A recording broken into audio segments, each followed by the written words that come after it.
என்பது மேலான தமிழ் பெருங்குடி மக்களே, உங்கள் அனைவருக்கும் மேலரசம்பட்டு சண்முகத்தின் பணிவான வணக்கங்கள். அன்பு உறவுகளே, நம்முடைய சேனலை நீங்கள் பார்ப்பது இதுவே முதல் முறையாக இருந்தால் நம்முடைய காணொலிகள் தொடர்ந்து உங்களுக்கு வர வேண்டும் என்றால் உடனே சப்ஸ்கிரைப் செய்து கொள்ளுங்கள். தொடர்ந்து நம்முடைய காணொலி பற்றின உங்களுடைய மேலான கருத்துக்களை கருத்துரை பகுதியிலே தவறாமல் பதிவு செய்யுங்கள். அன்பு உறவுகளே, வாருங்கள் இப்பொழுது காணொலிக்குள்ளே செல்லுவோம். சமீபத்தில் பாட்டாளி மக்கள் கட்சியின் நிறுவன தலைவர் ஒரு தேர்தல் அறிக்கையை வெளியிட்டார்.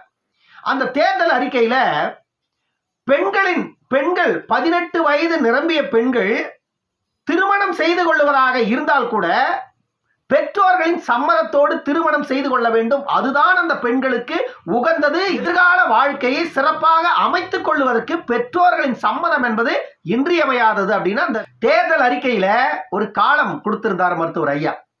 நீங்க என்ன சொல்றீங்க? பெண்கள் திருமணம் செய்து கொள்ள வேண்டும் என்றால் பெற்றோர்களின் சம்மதத்தோடு தான் திருமணம் செய்கின்ற அளவிற்கு பாமகவின் தேர்தல் அறிக்கை சுருங்கி போனது அப்படின்னு சொல்றீங்க. இது சுருக்கம் அல்ல, இது சுருக்கம் அல்ல. பெண்களின் வாழ்வியல் பாதுகாப்பு, பெண்கள் வாழ்வியல் பாதுகாப்பு. 18 வயது பூர்த்தி அடைந்த உடனே அந்த பெண்ணு வந்துட்டு உலகமே அறிந்தவளாக மாறிவிட முடியாது. அவளுக்கு வாக்குரிமை வந்திருக்கிறது. வாக்குரிமை அவளுக்கு கிடைத்த உடனேயே உலகம் அவளுக்கு விரிந்து விடாது. உலகத்தில் இருக்கின்ற அத்தனை விஷயங்களும் அவளுக்கு தெரிந்து விடாது. 18 வயது நிரம்பிய பெண்ணுக்கு அடுத்த கட்டத்தை நோக்கி நகர்வதற்கான வழிகள் தெரியாது. உடலில் ஏற்படுகின்ற ஹார்மோன் மாற்றம், அந்த ஹார்மோன் மாற்றத்தால் அவள் என்ன செய்கிறாள் என்பது அவளுக்கே புரியாது. அது அந்த டீனேஜ் பருவம். இந்த நேரத்தில் ஒரு சரியான வழிகாட்டுதல் பெண்களுக்கு வேண்டும். இதுவெல்லாம் உங்களை மாதிரி ஆட்களுக்கு தெரியாது. காரணம் என்னன்னா, டாக்டர் ஷர்மிளா வந்துட்டு ஒரு வீடியோவில் பேசியிருந்தாங்க, பெற்றோர்களுடைய சம்பந்தம் இல்லாமல் பெண்களுக்கு திருமணம் செய்யக்கூடாது அப்படின்னு மருத்துவர் ஐயா வந்து தேர்தல் அறிக்கையில கொடுத்திருக்கிறாரு. இதுவெல்லாம் என்ன நியாயம்? இது ஒரு பெண்களை இந்த அளவுக்கு பெண்களை நீங்கள் இந்த அளவிற்கு மதிப்பிடுவீர்களா அப்படின்னு எல்லாம் வாய்க்கு வந்தபடியெல்லாம் டாக்டர் ஷர்மிளா அவர்கள் அந்த காணொலியில பேசியிருந்தாங்க. நான் டாக்டர் ஷர்மிளாவுக்கு முன்வைக்கிற சில கேள்விகள். 18 வயது ஒரு பெண் பூர்த்தி அடைந்து விட்டால் ஓட்டி விட்டுலாமா? கட்டுப்பாடுகள் என்பதே கூடாதா? 5 அறிவு உள்ள ஜீவன் கிடையாது, 6 அறிவு உள்ள மனித இனம். நெறிப்படுத்த வேண்டிய கடமையும் பொறுப்பும் பெற்றோர்களுக்கு உண்டு. அதையும் பெற்றோர்கள் செய்ய தவறினால் நீங்கள் இப்பொழுது பேசியிருக்கின்ற இதே வாயே நாளைக்கு வேற மாதிரி பேசும். பிள்ளைய பெற்று தருதல மாதிரி விட்டு வச்சிருக்காங்க பாருன்னு சொல்லுவேன் நாளைக்கு. இதுவெல்லாம் நடக்கக்கூடாது. ஏன்னா இந்த நாக்குக்கு நரம்பு கிடையாது.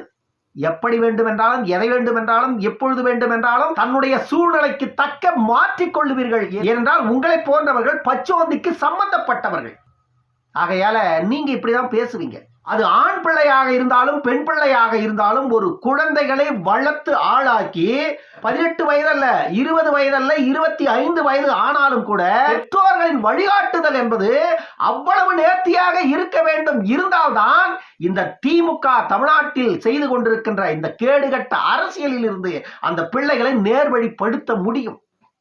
2021 சட்டமன்ற தேர்தலில் திமுக தேர்தல் அறிக்கையில கலப்பு திருமணம் செய்து கொள்ளுபவர்களுக்கு 2.5 லட்சம் சிறப்பு ஊக்கத்தொகை. கலப்பு திருமணம் ஆட்டோட செஞ்சுக்கலாமா? கலப்பு திருமணம் மாட்டோட செய்துக்கலாமா? சிங்கத்தோட, புலியோட, கரடியோட, நரியோட, நாயோட செய்துக்கலாமா கலப்பு திருமணம்? இதுதான் கலப்பு திருமணம். நம்ம எல்லோருமே மனிதர்கள் என்ற இடத்துல தானே இருக்கிறோம். நம்ம எல்லோருமே மனிதர்கள் தானே.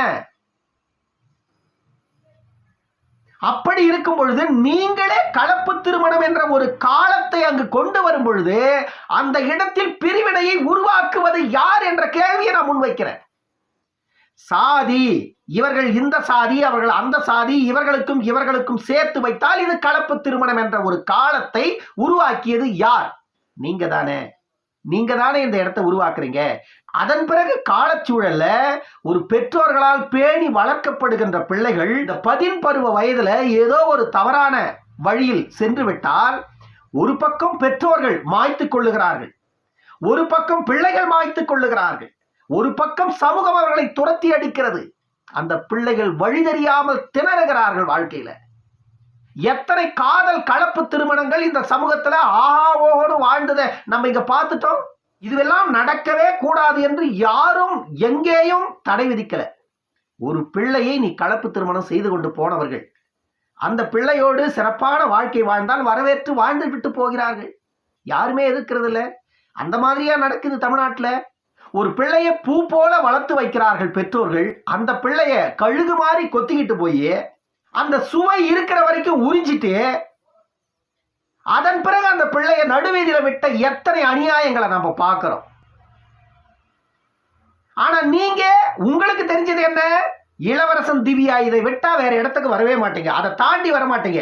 ஏன் விழுப்புரம் மாவட்டத்தில் இந்த ஆகாஷ்ங்கிற பையன் ஒரு 16 வயது பொண்ணு இந்த மாதிரி பண்ணி குத்தி போட்டு வந்துட்டானே, அதுக்கு நீங்க தானடா போயிட்டு அவனே குற்றவாளி நான் அப்படின்னு சொல்லி ஒத்துக்கிட்டு உள்ள போனா அவனை நிரபராதின்னு சொல்லி வெளியே கொண்டு வந்தீங்க. நவீனான்னு நினைக்கிறேன், அந்த பிள்ளையோட பேரு நவீனான்னு நினைக்கிறேன். அந்த ஆகாஷ்ங்கிற பையன் அந்த பிள்ளைய குத்தியே கொண்டுட்டான், கொலை பண்ணிட்டான். அவன் வந்துட்டு அவனுடைய வாக்கு மூலத்துல தெளிவா சொல்லிட்டான், தான் செஞ்சு இந்த கொலைன்னு அவனே சொல்லிட்டான். காவல்துறையோட வாக்கு மூலத்துல அவனே கொடுக்கறான், ஒத்துக்கிட்டான். விசிகாவை சார்ந்தவர்கள் அவனை நிரபராதின்னு சொல்லி வெளியே கொண்டு வந்துட்டு இன்னைக்கு சுதந்திரமா வளர்த்திட்டு இருக்கிறான். யாரும் யாருக்கும் எதிரானவர்கள் அல்ல. திருமாவளவன் அவர்கள் வெற்றி பெறக்கூடாது என்று நம்ம என்னைக்குமே சொன்னதில்லை. ஒரு பொது தளத்தில் பயணிப்பவர்கள் எந்த சமூகத்திற்கும் எதிராக இருக்கக்கூடாது. ஆனா அந்த வேலைய விசிக செய்யுதா? நீங்க தான் முதல்ல ஏற்றத்தாழ்வுகளையே உருவாக்குறீங்க. நீங்க ஏற்றத்தாழ்வுகளை உருவாக்கிட்ட பிறகு மற்றவர்கள் மீது நீங்க குறை சொல்லிட்டு இருக்கீங்க. திருமாவளவன் அவர்கள் ஒரு தாழ்த்தப்பட்ட சமூகத்தின் தலைவர் அப்படின்னு சொல்லி நீங்க தான் மீண்டும் மீண்டும் சொல்றீங்க. நீங்க தான் திருமாவளவனை ஒரு பொது தலைவராக அவரை யாருமே ஏற்க மறுக்கிறாங்கன்னு சொல்றீங்க. திருமாவளவன் அவர்களை பொது தலைவராக எந்த மக்களும் ஏற்க மறுப்பதற்கான காரணம் என்ன? கோடிக்கணக்கான மக்கள் குலக்கடவுளாக வணங்குகின்ற ஒரு திரௌபதி அம்மன் கோவிலை 2 வருஷம் கொண்டு போய் பூட்டி வச்சிங்க. இதற்கு காரணம் யாரு? திருமாவளவனும் ஸ்டாலினும். இந்த மாதிரி அநியாயத்தெல்லாம் நீங்க மக்களுக்கு செஞ்சீங்கன்னா உங்களை யாரு பொது தலைவராக ஏத்துக்குவாங்க சொல்லுங்க. இதையெல்லாம் செஞ்சுட்டு திருமாவளவனை சிதம்பரம் தொகுதியில பொது தலைவராக ஏற்க மறுக்கிறாங்க அப்படின்னா ஏற்க மறுக்கத்தான் செய்வாங்க. திருமாவளவன் தொகுதியில ஈஸியா வெற்றி பெற்றுவாருன்னு நீங்க பேசுறீங்க. யாரு? இந்த நெல்சன் சேவிய பேசுறாரு ஒன் இண்டியாவில். வெற்றி பெறட்டும், மக்கள் விரும்பி வாக்களித்தால் வெற்றி பெறட்டும். அது உங்களுக்கு தெரிந்த அந்த களத்தின் நிலவரம். ஏன்னா நீங்க திருமாவளவன் வெற்றி பெற வேண்டும் என்று எண்ணுகிறீர்கள். ஆகையால உங்களுக்கான கள நிலவரம் உங்களுக்கு சாதகமாக தெரிகிறது. ஒரு நேராக நேர் வழியில் நின்று பார்த்தால் இன்றைக்கு இருக்கின்ற சிதம்பரம் தொகுதியோட கள நிலவரம், சிதம்பரம் தொகுதியில திருமாவளவன் வெற்றி பெற முடியாது. சிதம்பரம் தொகுதியை பொறுத்த வரைக்கும் ஒரு பெரிய அதிர்ச்சி காத்திருக்கிறது தமிழ்நாட்டில் இருக்கிற அனைத்து அரசியல் கட்சியும். சிதம்பரம் தொகுதியில யாருமே எதிர்பார்க்காமல் பாஜக அங்க வெற்றி பெறப் போகிறது. பாஜக சிதம்பரம் தொகுதியில வெற்றி பெறப் போகிறது. அதற்கு காரணம் என்னன்னா சிதம்பரம் தொகுதி மக்கள் திருமாவளவனை தோற்கடித்தே தீர வேண்டும் என்று பல மக்கள் அங்க கங்கணம் கட்டிக்கொண்டு பணியாற்றுகிறார்கள். அதற்கு காரணம் என்ன?